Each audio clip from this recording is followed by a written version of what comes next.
દીકરી છે એ તો બાપનો મીઠો ભેરામણ છે, દીકરી છે એ તો વાલનો દરિયો છે સાહેબ.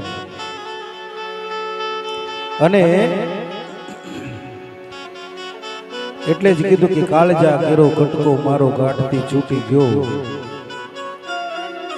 છબતો નહોતો પગ ધરતી પર પગ ત્યાંથી જી ગયો. જે દીકરી નાની હોય આંગણામાં રમતી હોય, હરણની જેમ હાલતી હોય, ઠેકડા મારતી હોય સાહેબ.